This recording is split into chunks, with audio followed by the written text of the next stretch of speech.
पंचायत राज संस्थाओं और स्वयं सहायता समूह का अभिसरण प्रशिक्षण कार्यक्रम हुआ आयोजित। ब्लॉक सभागार मोहम्मदपुर में पंचायती राज संस्थाओं और स्वयं सहायता समूह के अभिसरण का 32 ग्राम पंचायतों का 2 दिवसीय प्रशिक्षण मंगलवार को संपन्न हो गया। ब्लॉक प्रमुख विजय कुमार विश्वकर्मा ने कहा, प्रदेश सरकार गांव को मजबूत बनाने के लिए महिलाओं को भागीदारी और उनको अनेकों प्रकार के प्रशिक्षण देकर उन्हें सशक्त बनाने का काम कर रही है। प्रशिक्षण प्रदान करते हुए एडीओ आईएसबी प्रदीप कुमार श्रीवास्तव ने कहा कि ग्राम पंचायत के विकास में ग्राम प्रधान, बैंक सखी, बीसी सखी, समूह सखी योगदान दें तथा अपने कार्यों का रख रखाव, लेखा जोखा रजिस्टर कंप्लीट रखें। एडीओ पंचायत श्रवण कुमार ने पंचायती राज अधिनियम, पंचायती राज संस्थाओं और समितियों तथा ग्राम स्वराज पर विस्तार पूर्वक जानकारी प्रदान की। प्रशिक्षणकर्ता राजेश यादव ने बताया कि 74 ग्राम पंचायत में 36 लोगों को 2 चरण में ग्राम पंचायत का 2 दिवसीय प्रशिक्षण प्रदान किया जा रहा है। इस मौके पर मुख्य रूप से अवधेश चौहान, अरविंद यादव उर्फ पिंटू, बलिराम चौहान, राजेश चौहान, चुन्नी लाल आदि मौजूद रहे। ब्लॉक में से संपर्क कर रहे हैं कि सर हम लोग जो लिख रहे हैं और ये सही लिख रहे हैं कि नहीं, डेट सही डाल रहे हैं कि नहीं, ये सब का भी मतलब डीएमएम से संपर्क कर लें। आपके समूह में मैं भी जुड़ा हुआ हूँ। बहुत लोग सही बात नहीं जानते, कभी कोई देखा ही नहीं मुझे, जानेगा कहाँ से, कभी उपस्थित था आप लोग किसी भी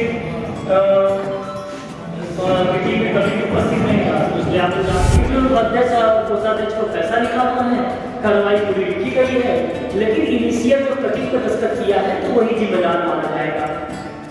तो कम से कम इतना आप लोग जरूर कर दिया कीजिए, और नहीं अगर वही पैसा निकलता है, पैसे के धनराशि का दुरुपयोग होता है, उसमें सारे सदस्यों की जिम्मेदारी फिक्स है।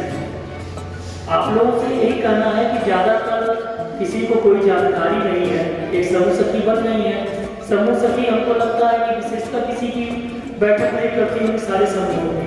अगर वो एक दिन समूह सखी सारे समूहों की बैठक कर लें या हर समूह का एक दिन उनके घर में घूम के बैठक कर लें, अगर उनको महीने में 4 बैठक 10 बैठक करनी है तो रोटेशन वाइज बैठक कर लें, उससे कोई बुरा भी नहीं मानेगा और सारे लोग बैठक में भाग भी लेंगे और आपकी बात सुनेंगे। दूसरा मुझे ये कहना है कि अगर कोई कर्मचारी आपके यहाँ नहीं पहुंचता तो आप अपने समूह को उपेक्षित मत मानिए। आज नहीं, कल नहीं, परसों नहीं, 10 दिन बाद, 1 महीना बाद वो समूह पूछा जाएगा, और जो समूह लंबे समय तक अपने कार्यकलाप, लेन देन, पंचशील का पालन करते हुए चलेगा, उस समूह को नो डाउट आगे कहीं न कहीं उसको फायदा होगा। आप लोग भी जानते हैं कि कोटा में आप लोगों को प्राथमिकता दी जा रही है। अगर कहीं भी कोटा डिस्टर्ब हो रहा है तो उसमें समूह को ही प्राथमिकता है, समूह ही चलाएगा, उसके अलावा कोई नहीं चलाएगा उसको। तो आप लोगों को प्राथमिकताएं मिल रही है। अभी तमाम तरीके के विद्युत सखी का एक मैंने डाला था कि विद्युत सखी का फॉर्म आज आप लोग जमा कर दीजिए, तो विद्युत सखी उसमें भी कमीशन मिलना है। बैंक सखी जो है और बीसी सखी है उनको भी कहीं ना कहीं कमीशन मिल रहा है। एक को तो 4000 रुपये का मानदेय भी मिल रहा है और एक को बैंक सखी को कमीशन मिल रहा है।